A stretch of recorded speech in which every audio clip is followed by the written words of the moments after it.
I'm Clifford Beal, and welcome to my book launch of Gideon's Angel.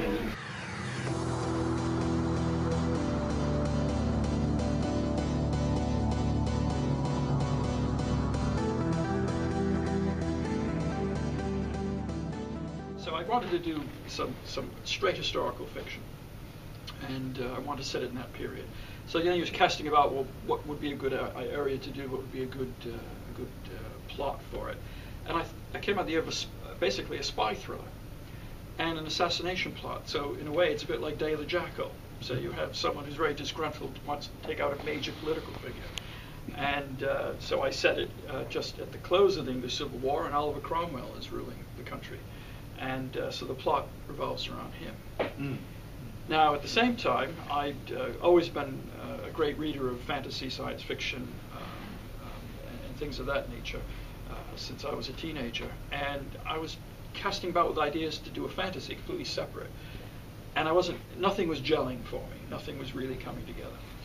And my agent suggested, well, what about maybe a supernatural element to this historical thing? And the proverbial light bulb went off. I said, yeah, that might work. Yeah. And then it came together amazingly quickly, because once I got thinking about, well, how would you interpose some sort of a supernatural element to that, it just all fell together really quickly. I think you do that very well, because the supernatural elements are there quite quickly, but they're seen from afar, or you're not quite sure what you're seeing. But when you open the gates of hell in the last quarter of the book, they really do open. I mean, one of the nice things is you've got John Milton right at the end, the gates of hell open before him, and he goes, ah. Yes. So tell us a little bit about the real life characters. There's D'Artagnan, who is actually a real life character, despite the fact most people think he's fictional. I think most people in the UK, and probably America as well, think of him as a fictional character by Dumas, and the most famous of the three of the Musketeers. But if you go to France, any school kid will tell you that D'Artagnan was a great Frenchman. He really existed, and actually, what he did in real life was far more exciting than even how Dumas used the character that he based on him. So he was, and I've tried to use the real D'Artagnan in this book. So he's a great soldier, swordsman. He's also a super spy for the 17th century, and he was the right-hand man of Cardinal Mazarin. And so that's why he becomes a major character in the book, which I won't give that away, but he has a major role in the book as a spy, essentially. So I tried to be true to what I had read about the real D'Artagnan. So he's one of the characters who's actually from real life. Other characters, of course, is Oliver Cromwell, who has a fairly significant role in the book.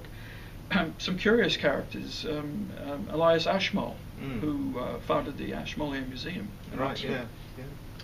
And he was an incredible person who I actually didn't know much about before I decided to use him. Then I had to research him as a character. But again, he's a great example of the old meeting the new. This is a man who's a very good mathematician, a chemist. He actually ended up getting a degree in medicine.